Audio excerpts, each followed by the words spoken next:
En febrero de 1937 se desarrolló en estas tierras de olivares y viñedos una de las más dramáticas y trascendentales batallas de la Guerra Civil Española. El paso del tiempo, el abandono, la desidia, el viento y la lluvia, el forzado olvido, han ido borrando las huellas producidas por los combates, despojando los campos de cartuchos, tinteros, latas de conservas, metralla, cubriendo las trincheras de tierra y maleza. Una vez recuperada la democracia, es la juventud, que solo ha recibido parciales referencias míticas de aquel conflicto, quien demanda información y la conservación del patrimonio cultural. Saben que los pueblos que no conocen su historia están llamados a repetirla.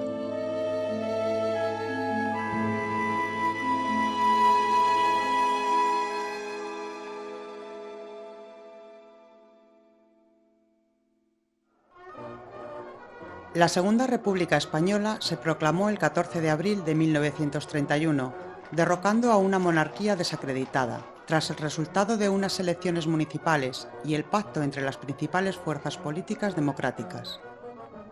Fue un proceso de cambio y modernización que, con todas las dificultades y disputas propias de una transformación que tenía mucho de revolucionaria, quería poner al país en situación análoga a la del resto de democracias occidentales. Durante este periodo se promovieron reformas muy importantes, como la separación entre la Iglesia y Estado, las reformas agrarias y educativas, y reformas laborales en defensa de los derechos de los trabajadores. En este periodo irrumpieron de forma clara todos los conflictos y todos los graves problemas que enfrentaban al país. La conflictividad social fue en aumento, desembocando en una lucha de clases entre trabajadores y oligarquía. El 18 de julio de 1936, un complot militar da un golpe de Estado contra la República. La sublevación, iniciada en Marruecos, triunfó en gran parte del norte peninsular y algunas ciudades de Andalucía, además de Baleares y Canarias, pero no logró generalizarse. En algunas ciudades como Madrid y Barcelona, la rápida intervención de los partidos y sindicatos de izquierda consigue derrotar a los insurrectos. El golpe de Estado había fracasado, pero los sublevados tenían bajo su control buena parte del país. Comienza así la Guerra Civil Española, una guerra cuyo objetivo principal será la toma de Madrid. Bueno, una vez que se produce la sublevación militar, se produce el paso del estrecho, las fuerzas se concentran en Sevilla y se produce una carrera norte-sur entre las tropas de Mola y las tropas de Franco por alcanzar la capital de la República, Madrid. Con todo, claro, Franco inmediatamente entiende que no le queda más que el ejército de África. Mola era muy débil, la parte esta del foco de Valladolid, que también incluía casi toda Castilla la Vieja, era muy débil. Entonces, él toma una decisión inmediata, consistente en avanzar pegado a la frontera portuguesa para tener protegido su flanco izquierdo.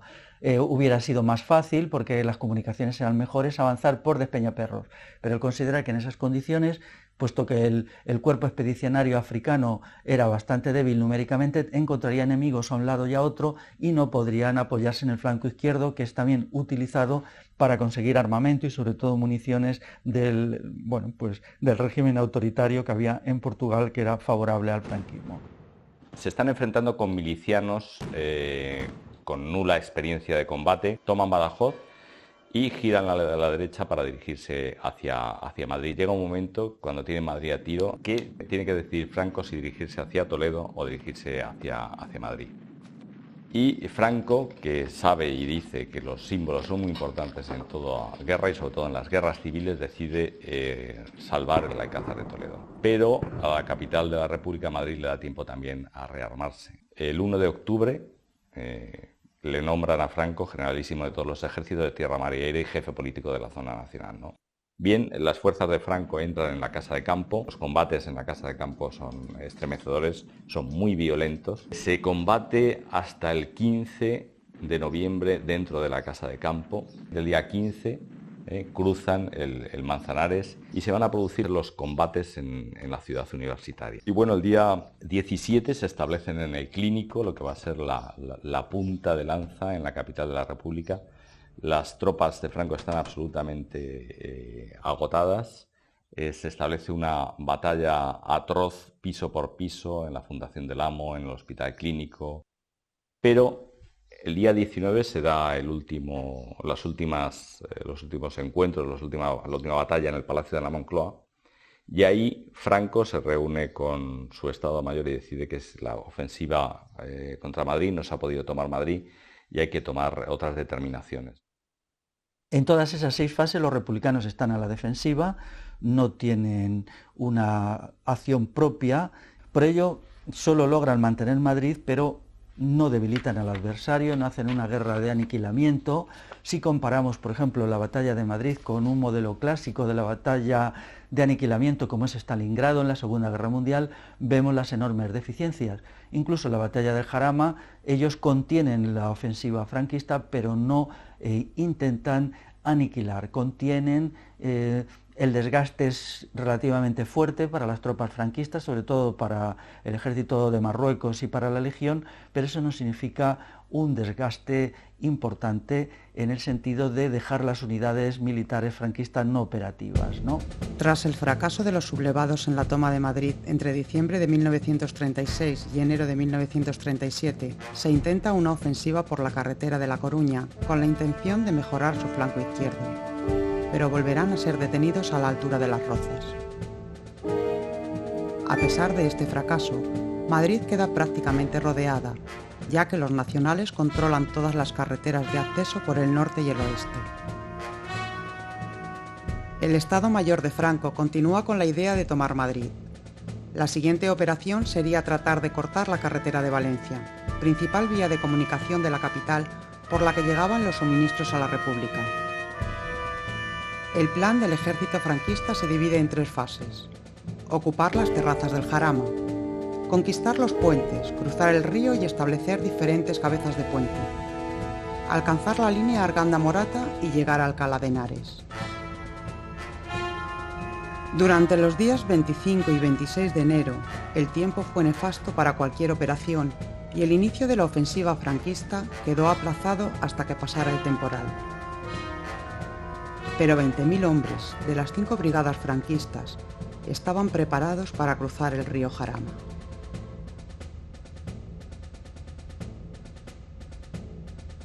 El 5 de febrero la brigada de García Escame toma Cienpozuelos, destrozando a la 18 Brigada Mixta Republicana, que había quedado prácticamente cercada, y dejando sobre el terreno 800 cadáveres de combatientes republicanos.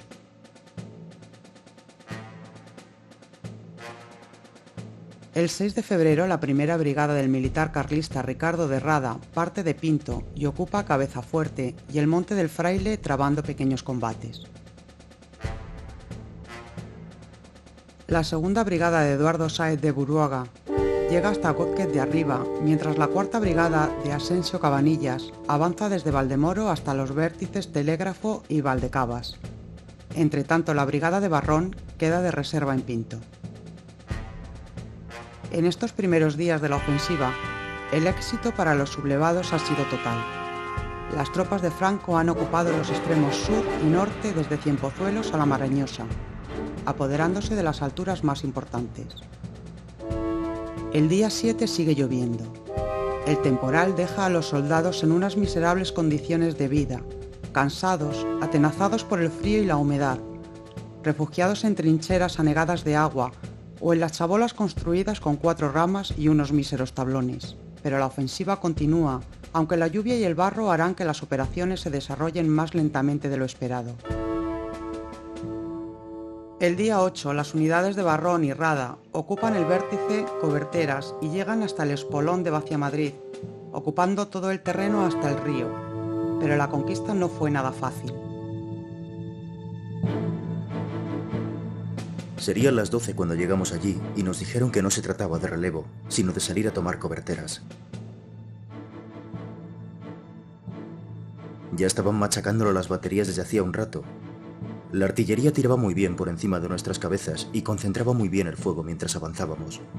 Pero había una loma de unos 300 metros en línea recta que nos asaba ya desde la base de partida. Con que calcula lo que sería cuando los cañones dejaran de tirar, porque estábamos ya muy cerca de las explosiones. Cuando dimos el salto, las ametralladoras y fusiles ametralladores de los republicanos tiraban que era un primor, y las trincheras estaban llenas de tíos. Nosotros caíamos como chinches, pero como todo fue a la carrera y muy corto, en 10 minutos tomamos la loma intermedia y la loma artillera. Así seguimos avanzando posición tras posición, aunque el resto ya no fue tan duro. Acaso me equivoqué, pero en cuanto vimos que los republicanos se retiraban, seguimos avanzando rápido 6 kilómetros más para aprovechar bien el esfuerzo del día, y llegamos al espolón de Vaciamadrid, donde se junta el Manzanares y el Jarama en una curva cerrada, y allí nos quedamos en posición. Lo bueno es que desde la punta del espolón queda a tiro de fusil la carretera de Valencia y nuestro Tabor ha sido el primero en dominarla. Los nacionales dominan la carretera de Valencia desde el kilómetro 17 al 21, quedando esta prácticamente cortada. Se tendrá que desviar el tráfico por carreteras secundarias, aunque la capital, salvo pequeñas contrariedades, pudo seguir siendo abastecida. La carretera de Valencia en aquel momento es la arteria por la que se alimenta la capital de la República. Por ella se intenta evacuar la capital, una capital muy poblada en aquel momento, ya hemos dicho, con 900.000 habitantes que hay que evacuar hacia Valencia. Si la capital de la República es rodeada y se corta la carretera de Valencia, probablemente los días de Madrid estarán contados. Se conoce la ofensiva, pero lo que no se conoce es la dirección de la ofensiva nacional. Es decir, lo que en principio piensa Pozas es que la ofensiva nacional va a ir en dirección de Getafe a Vallecas-Vicálvaro. Lo que van a intentar es rodear la capital de la República. Miaja ya el día 16 de enero le apunta a Pozas la posibilidad de que esa no sea la dirección, sino que la dirección sea el Valle del Jarama. Desde las alturas de la Marañosa, el general Varela prepara la segunda parte de la ofensiva, el paso del río. Las lluvias han hecho que el Jarama bajara muy crecido y fuera difícilmente vadeable. La única opción era atravesarlo por dos puentes.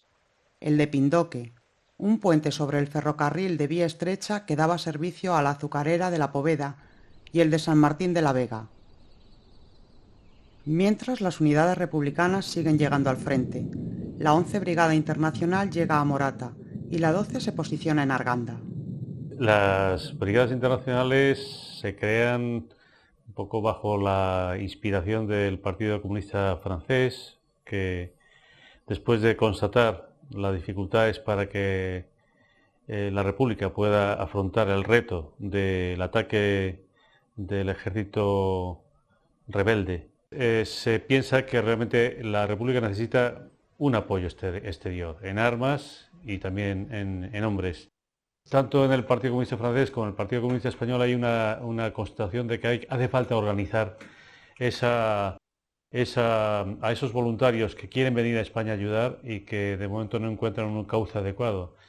Y esa fue la idea primigenia que da origen a la decisión por parte de la Internacional Comunista a mediados de septiembre del 36 de crear estas unidades que van a llamarse brigadas internacionales.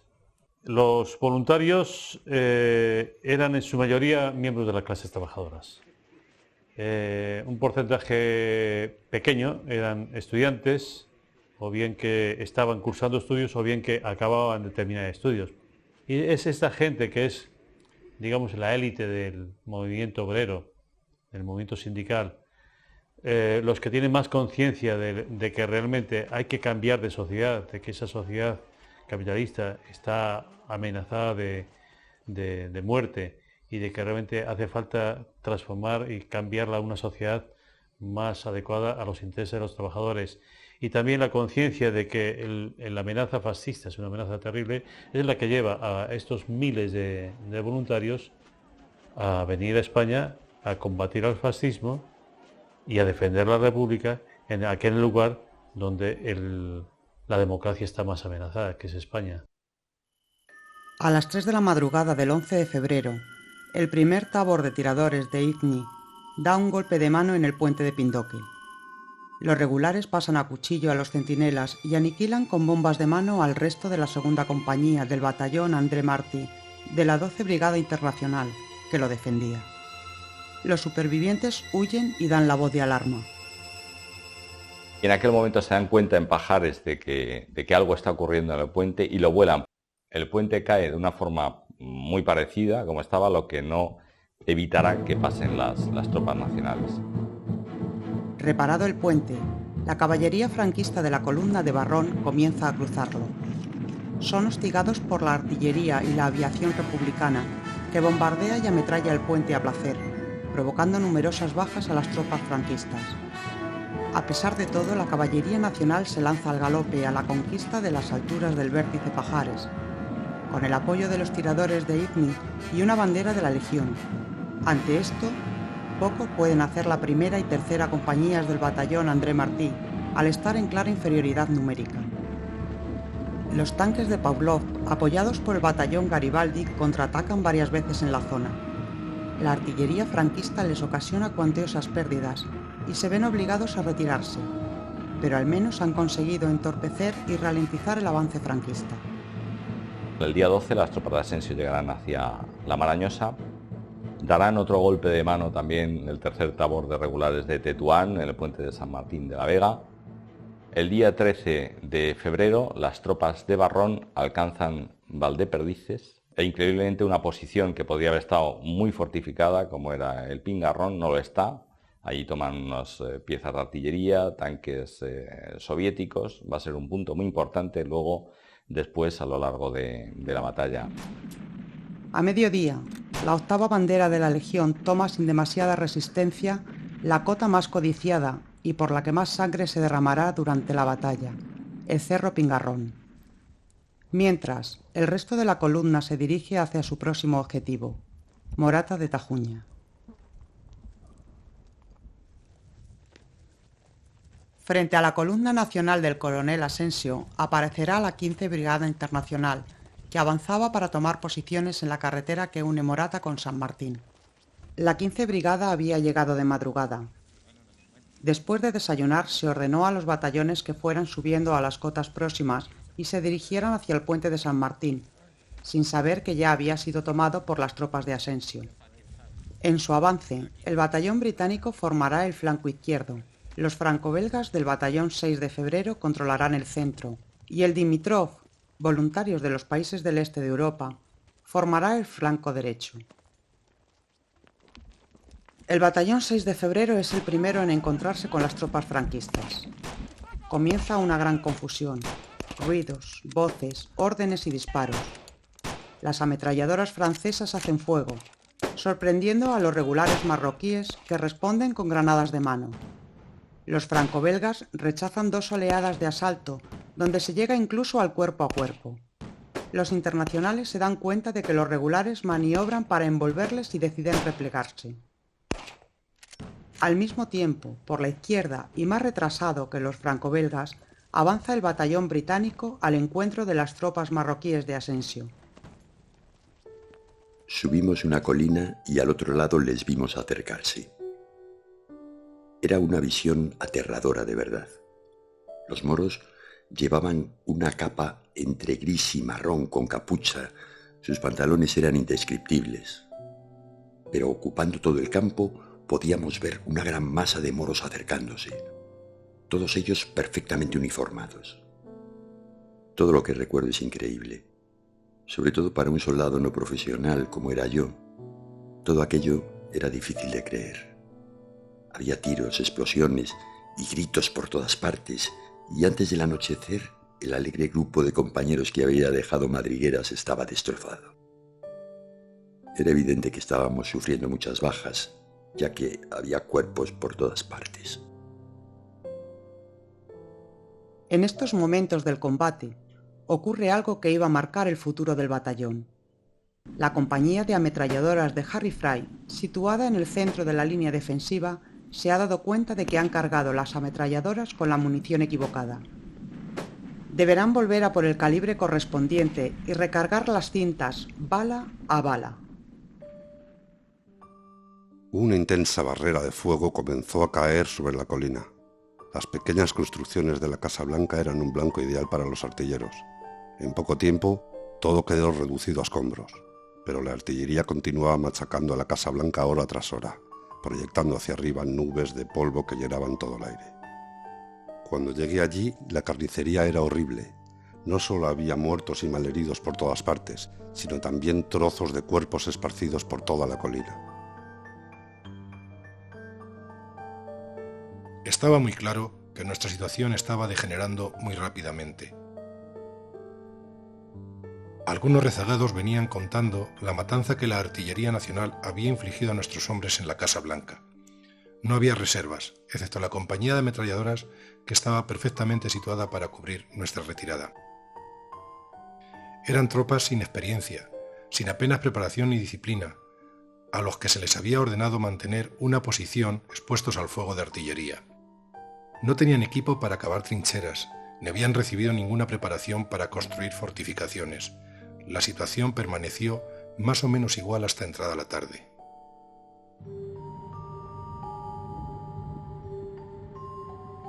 Estaban ya muy cerca de nosotros y se sentía una pequeña agitación en nuestras filas que por otra parte estaban quedando mermadas en tamaño. Y de pronto las ametralladoras de Harry Fry comenzaron a disparar sobre los atacantes. Fue como si una guadaña gigante les hubiera cegado a todos. Les paró como lo hubiese hecho un muro de piedra, les frenó de golpe. Les podías ver volverse a retirarse, primero individualmente, luego en pequeños grupos. La 15 Brigada Internacional ha aguantado, aunque a costa de unas bajas tremendas en el batallón británico. En 7 horas de combate, de los 600 hombres que lo comenzaron, solo logran sobrevivir 225. Desde aquel momento, la colina de la Casa Blanca será bautizada como la colina del suicidio. Los nacionales empiezan a ver que hay una resistencia enorme enfrente por parte del enemigo. Se empiezan a tener falta de reservas y los republicanos están empezando a agrupar reservas. El 13 de febrero, Barrón inicia su ofensiva en dirección a Arganda, consiguiendo romper el frente en torno al mediodía. Tienen delante al batallón Dombrowski de la 12 Brigada Internacional, que se hunde al sufrir 50 muertos y 100 heridos. Con los polacos huyendo en desbandada, se envía a la caballería para explotar el éxito. Las fuerzas de Franco ya están en el otro lado del Jarama. A Barrón se le manda en Valdeperdices que frene su avance porque las tropas de Sáez de Buruaga y las tropas de Asensio tienen que ponerse en línea con él y Barrón está un poco adelantado. Está, como hemos dicho, en Valdeperdices, lo que sería la llave de Arganda en aquellos momentos. Empieza la tercera fase, que sería la lucha en el laberinto de los olivares. Empieza la parte más importante de la batalla y la parte, por supuesto, más sangrienta, ¿no? Las columnas que no consiguen avanzar son las de Sáez de Buruaga y Asensio, que intentan abrirse paso por la meseta que separa los valles del Tajuña y del Jarama para alcanzar la línea Morata-Arganda. Los republicanos tratan de resistir a toda costa y en los siguientes días la lucha se va a convertir en una batalla de desgaste. En el centro de la columna de Buruaga se combate duramente. El fuego de ametralladora y fusilería es intensísimo. El enemigo, al abrigo de los olivares, lucha con una tenacidad hasta entonces desconocida. Algunos de sus tiradores, encaramados en los árboles y ocultos entre las ramas, fusilan impunemente a nuestros soldados, que tardan en descubrir de dónde proceden los tiros. Las guerrillas avanzan penosamente, manteniendo difícilmente el enlace entre sí. La artillería, cuyos mejores observatorios están en la orilla sur del río, no puede acompañar ni proteger con sus tiros a la infantería, que se pierde en el laberinto de los olivos. Los carros rusos hacen constantes apariciones aproximándose a cubierto para hacer a bocajarro sus ráfagas de ametralladora y disparos de cañón, desapareciendo antes de que las piezas antitanque puedan entrar en funciones.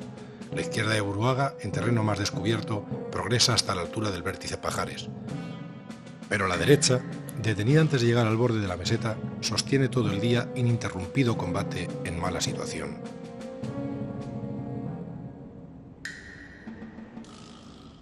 Los hombres han aprendido a protegerse de los disparos enemigos utilizando todos los obstáculos naturales: olivos, viñas, depresiones del terreno, muros de piedras. En cuanto pueden, excavan hoyos, profundas trincheras y corredores con todas las reglas del arte. La lucha es en tal forma, dura y despiadada, que no se puede tomar a la ligera.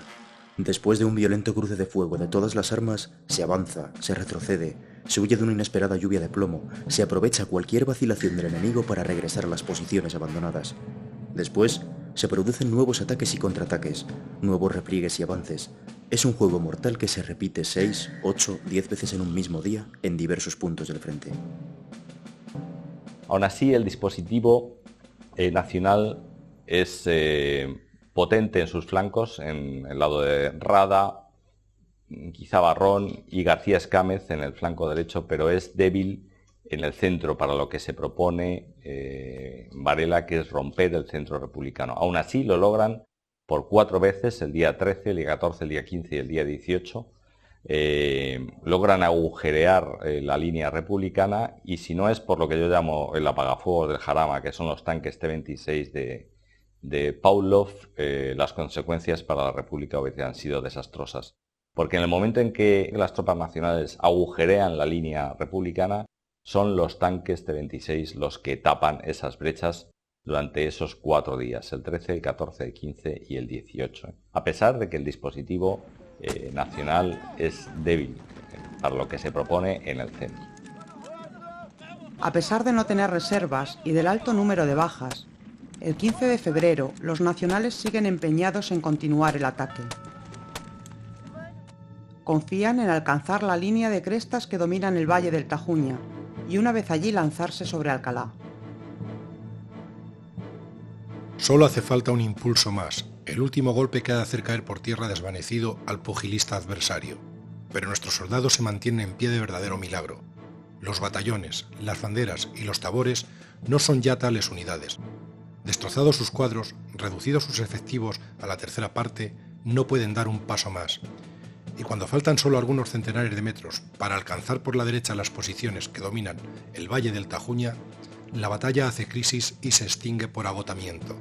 La realidad se impone con toda su crudeza, y a partir del 15 se abandonan por nuestros mandos los propósitos ofensivos.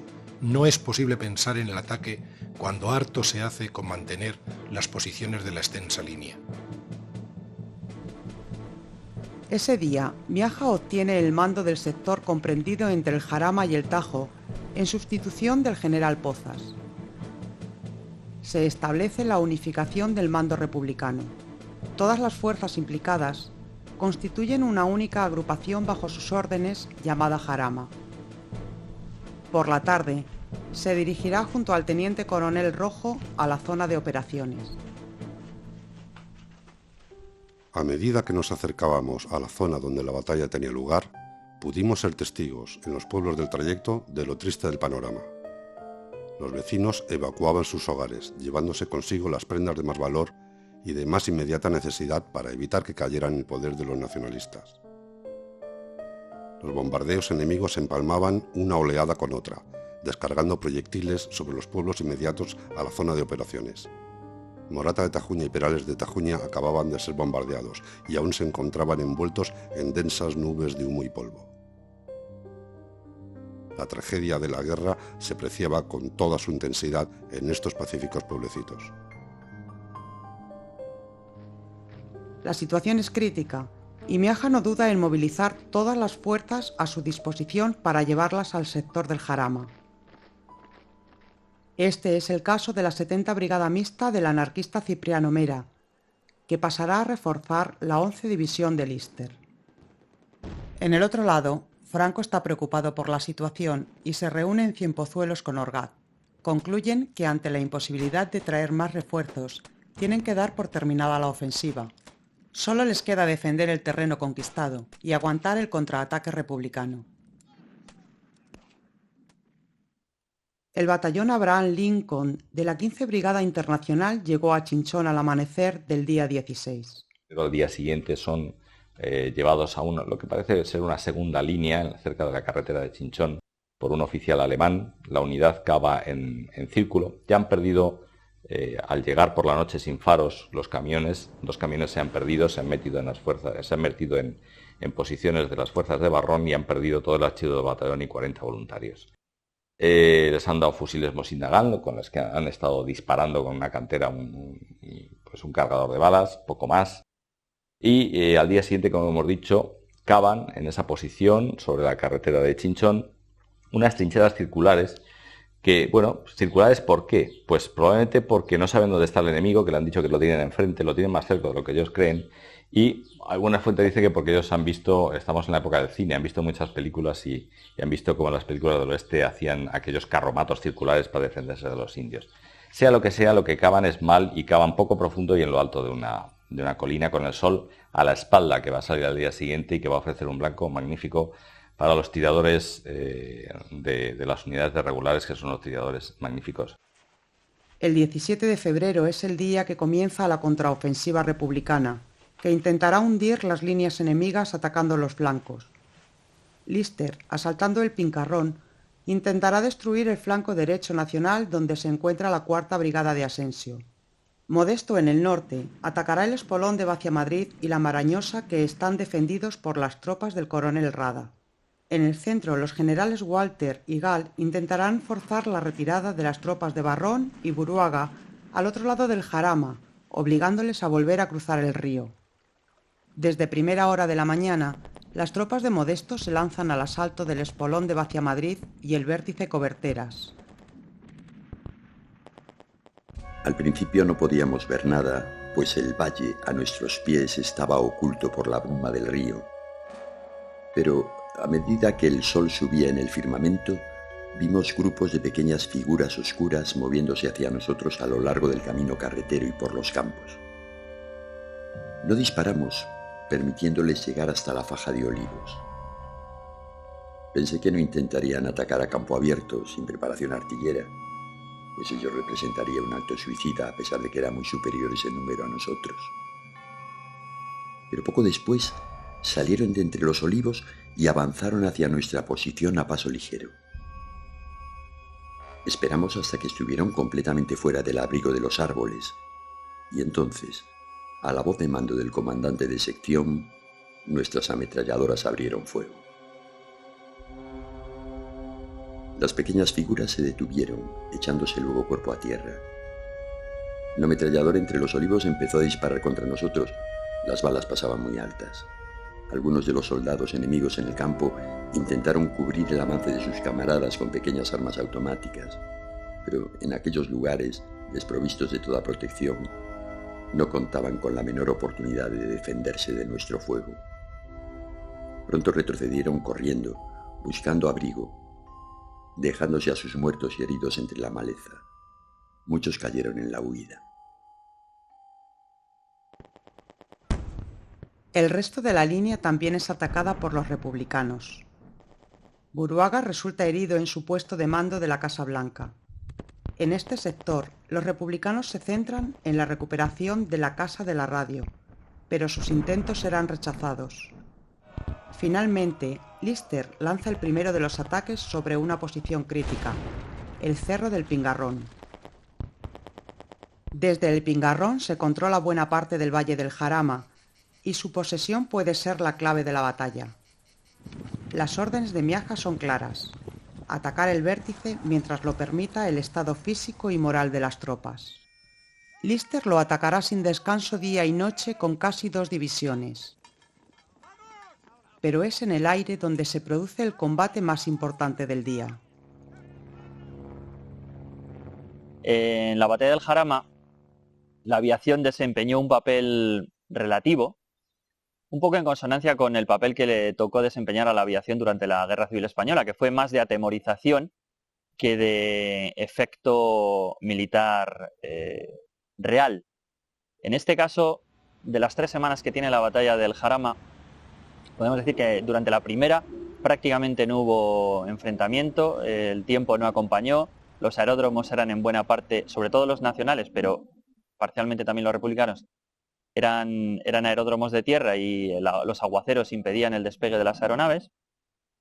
Durante la segunda fase de la batalla, que coincide con el paso del puente Pindoque por las tropas de Franco, el papel de la aviación se limitó fundamentalmente por parte republicana a hostigar a aquellas tropas que habían cruzado el río a base de ametrallamientos y algún bombardeo, no especialmente efectivo.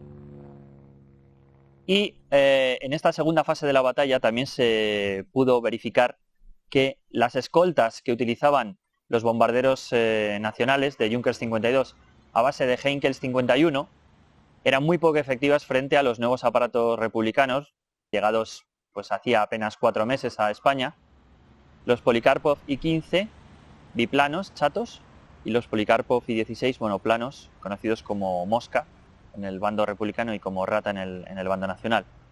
Pues bien, en esta segunda fase de la batalla del Jarama, los ataques aéreos por parte nacional fueron muchas veces parados en seco gracias a la intervención de estos cazas, tanto I-15 como I-16, y se demostró la inferioridad del Heinkel 51 respecto a estos dos tipos de aeroplano, y fue a partir del 18 de febrero de 1937 cuando cambiaron las tornas, que curiosamente coincide en el tiempo con el cambio de tornas en el suelo. Es decir, lo que había sido una ofensiva nacional que hasta el 17 de febrero en tierra progresó con dificultades, pero progresó, y a partir de esa fecha se interrumpió, en el caso aéreo es justo al revés. La ofensiva terrestre fue combatida desde el aire por sucesivas oleadas de ametrallamientos republicanos e impidiendo a los bombarderos nacionales tener precisión gracias, insisto, a la superioridad de los cazas escoltas republicanos, pero es a partir del 18 de febrero cuando se produce un hecho trascendental, y fue la aparición de la Patrulla Azul, formada por García Morato, por Bermúdez y por Salvador, que decidió con sus Fiat CR-32, sus Chirri, hacer frente a las formaciones de cazas republicanos en inferioridad numérica, y fue secundada por las hasta ese momento reticentes tropas de aviación legionaria italiana que nunca pasaban la línea de frente. Es decir, escoltaban a los aviones de bombardeo nacionales hasta la línea de frente, y cuando llegaban a la línea de frente se daban media vuelta y dejaban a los aviones de bombardeo nacionales que siguieran. Ese día García Morato decidió escoltar a los aviones más allá de la línea de frente, puesto que él no era italiano y no obedecía las órdenes italianas.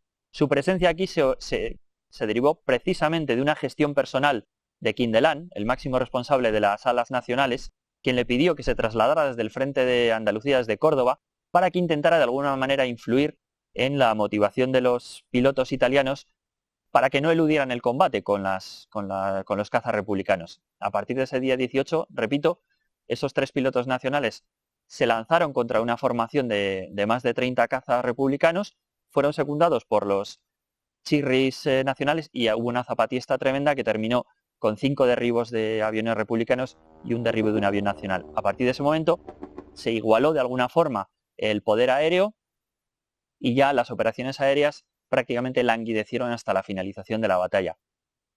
A las 11 de la noche la primera brigada mixta, al mando de Pando, da un golpe de mano y toma la avanzadilla del Pingarrón, a unos 200 metros del vértice. Esto pilla desprevenidos a los legionarios que lo defienden, y los republicanos hacen 300 prisioneros y consiguen abundante material. Pando llama inmediatamente a Lister para que le envíe refuerzos, pero Lister no tiene nada que mandarle, así que tendrán que aguantar como puedan.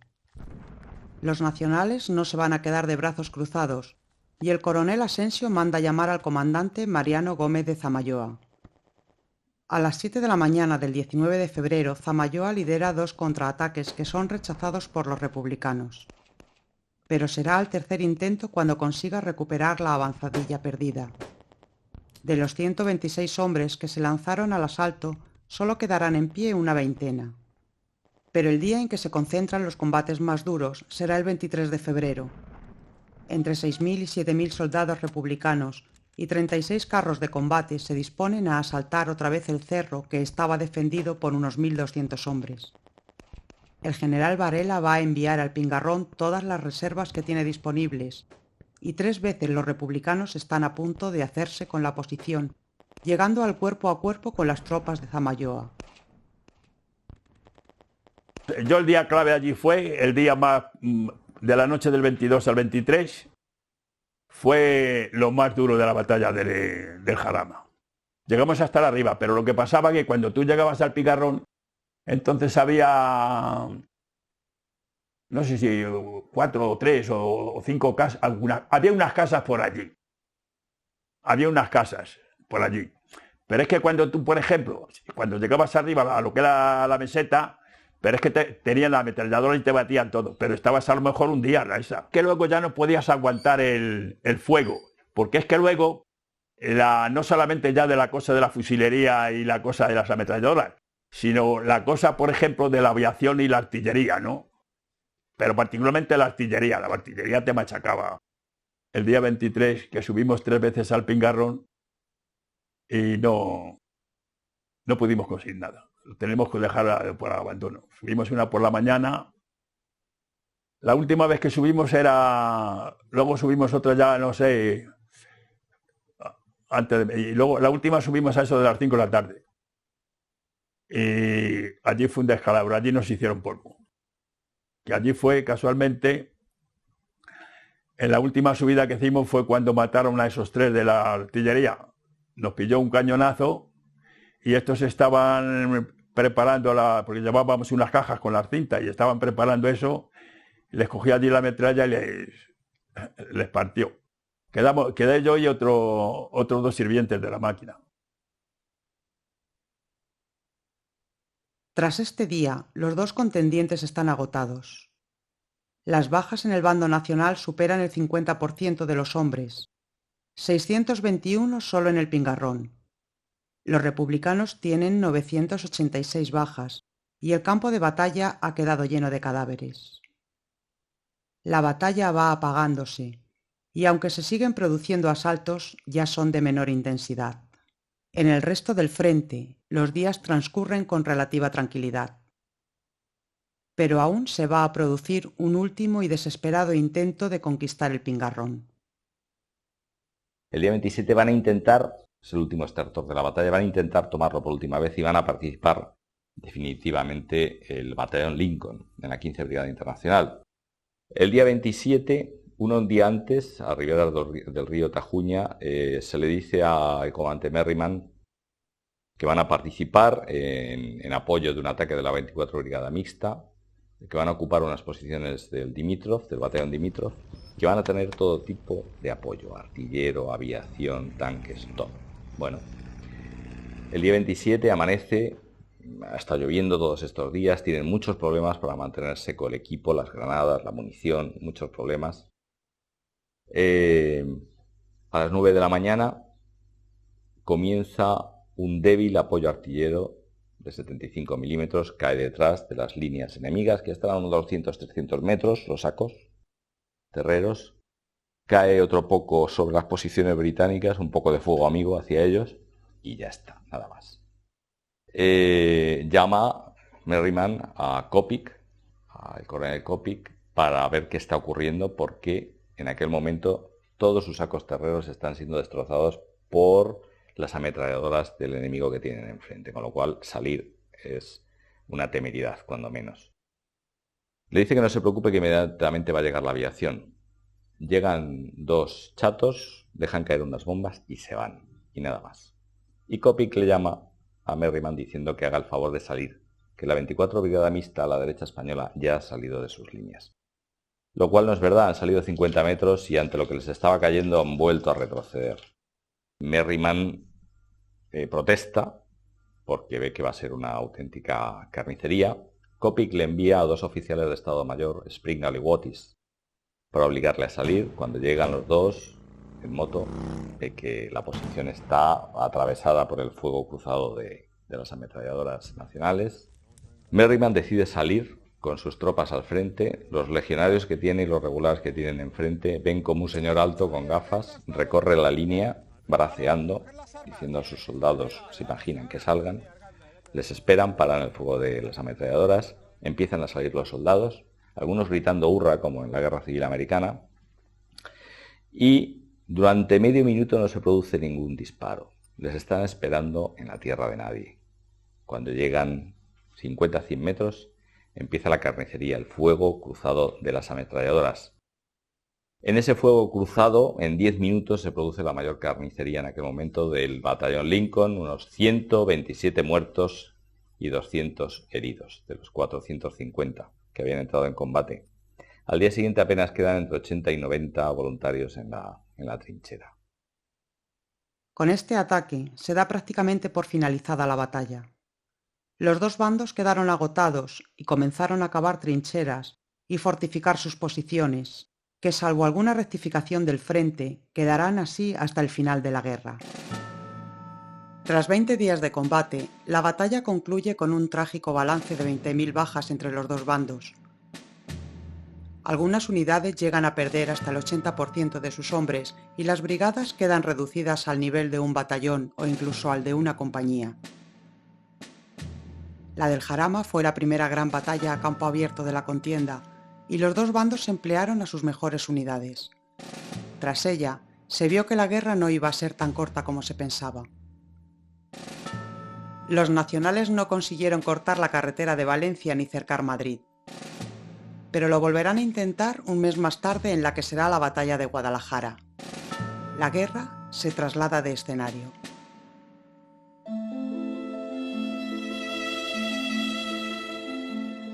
La batalla del Jarama, en la que se combatió desde el 6 de febrero de 1937 hasta el 27 de este mismo mes, constituye un referente fundamental para comprender el presente, no solo en España, sino también en el resto de Europa, equiparándose con otros hechos bélicos también de suma importancia para la conformación de la historia europea. Por esta razón, y desde hace varios años, un grupo de personas ha estado trabajando en la idea de recuperar los campos de batalla, campos que forman parte de nuestro patrimonio y como tales debemos proteger y recuperar. La paz se enseñorea hoy por el antiguo campo de batalla del Jarama, pero sus secretos, sus protagonistas, sus paisajes continúan ahí, en nuestros recuerdos. Sin un guía es muy difícil entrever la importancia de los lugares donde una generación de españoles y voluntarios de todo el mundo perdieron lo más precioso, sus vidas. No olvidemos que la mejor manera de no repetir la historia es conocerla y recordarla.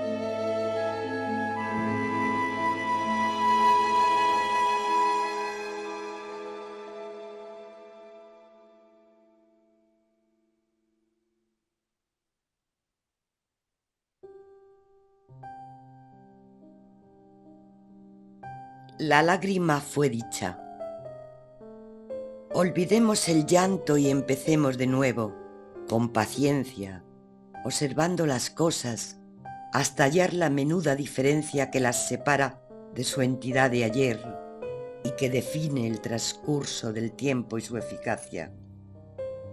¿A qué llorar por el caído fruto, por el fracaso de ese deseo hondo, compacto como un grano de simiente?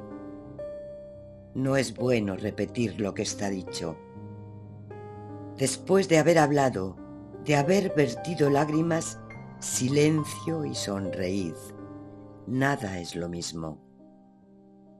Habrá palabras nuevas para la nueva historia y es preciso encontrarlas antes de que sea tarde.